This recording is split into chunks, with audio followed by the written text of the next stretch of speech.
രാത്രി 7 മണിക്ക് ശേഷം ആഹാരം കഴിക്കരുത്. ഇത് ധാരാളം ഗുണങ്ങൾ നമ്മുടെ ശരീരത്തിലുണ്ടാക്കും. ആരൊക്കെയാണ് ഇത് പറയുന്നതെന്ന് കേട്ടു നോക്കിയേ.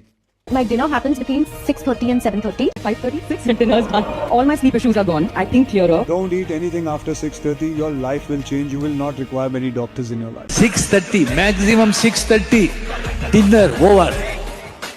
அதுக்கு மேல சாப்பிட மாட்டேன். ഇവർക്ക് എല്ലാവർക്കും വളരെ ഫേമസ് ആയിട്ടുള്ള ഡോക്ടേഴ്സുകൾ അവരുടെ പേഴ്സണൽ ഡോക്ടറായിട്ടുണ്ട്. അതുപോലെ ധാരാളം സ്റ്റഡീസും റിസർച്ചസും ഇതിനെ ബാക്കപ്പ് ചെയ്യുന്നുമുണ്ട്.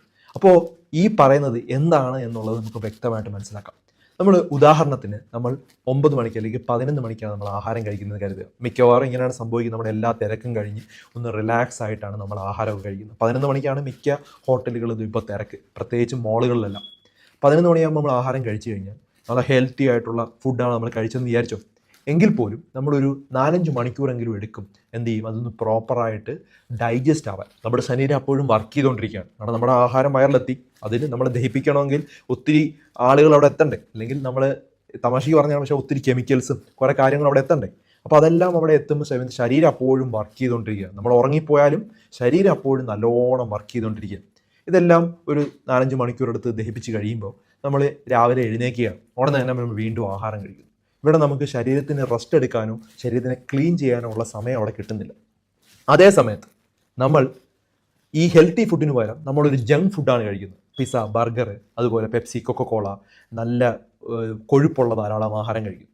ഈ 6 മണിക്കൂർ എടുത്ത് ദഹിക്കുന്നത് ചിലപ്പോൾ 8-9 മണിക്കൂറൊക്കെ എടുക്കും പ്രോപ്പറായിട്ടൊന്ന് ദഹിക്കാനും ശരീരത്തിൽ നിന്ന് കുറച്ച് ക്ലിയർ ആവാൻ. അപ്പോൾ അത് സമയത്ത് നമ്മൾ രാവിലെ ഫുൾ ടൈം നമ്മുടെ ബോഡി വർക്ക് ചെയ്തുകൊണ്ടിരിക്കുകയാണ്. രാവിലെ ഉണരുമ്പോഴും നമ്മളിത് ദഹിപ്പിച്ചുകൊണ്ടിരിക്കുക. ഇപ്പോൾ നമ്മുടെ ശരീരത്തിന് ഒട്ടും ടൈം അവിടെ കിട്ടിയിട്ടില്ല. നമ്മൾ 7 മണിക്കാണ് ആഹാരം കഴിച്ചതെന്ന് കരുതിയോ, ഇച്ചിരി അത്യാവശ്യം നമ്മൾ കഴിച്ചിട്ടുണ്ട്, ഇച്ചിരി ദഹിക്കാൻ പ്രയാസമുള്ള ഒരു ആഹാരമാണ് നമ്മൾ കഴിച്ചെങ്കിൽ പോലും ഒരു 3 മണിയൊക്കെ ആകുമ്പോൾ തന്നെ നമ്മുടെ ശരീരത്തിലുള്ള അത് പ്രോപ്പറായിട്ട് ഡൈജസ്റ്റ് ചെയ്ത് കഴിഞ്ഞു. 3 മണി തൊട്ട് 9 മണി വരെ നമ്മുടെ ശരീരം ക്ലീനിങ് പ്രോസസ്സിലോട്ട് നടന്നുകൊണ്ടിരിക്കുകയാണ്. നമ്മുടെ ഗട്ടിലുള്ള, അതായത് നമ്മുടെ കോളോണിലൊക്കെ ഉള്ള സാധനങ്ങളെല്ലാം ക്ലിയർ ആവുകയാണ്. പല സെൽസും അവിടെ റിപ്പയറിങ് നടക്കുകയാണ്. കാരണം നമ്മുടെ ധാരാളം ഇമ്പ്യൂരിറ്റീസും ഇൻഫെക്ഷനൊക്കെ നമ്മുടെ ശരീരത്തിലുണ്ട്. അതിനെല്ലാം ഹീലാവാനുള്ള ഒരു ടൈമാണ്. അതുപോലെ നമ്മുടെ തൊലിക്ക് അത് വളരെയധികം നല്ലതാണ്. തൊലിയുടെ റിപ്പയറിങ് നടക്കുന്ന ആ സമയത്താണ്. നമ്മുടെ ബ്രെയിൻ്റെ അകത്ത് ധാരാളം കെമിക്കൽസും കുറേ പ്രശ്നങ്ങളെല്ലാം ഉണ്ടല്ലോ, അതെല്ലാം ഒന്ന് ക്ലിയർ ആവുന്നതും ടോക്സിൻസ് എല്ലാം ശരിയാവുന്നതും ആ ഒരു സമയത്താണ്.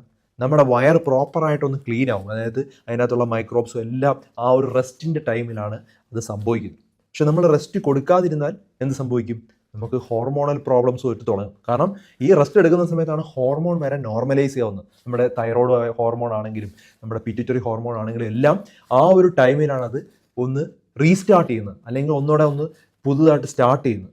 അപ്പോൾ അതിന്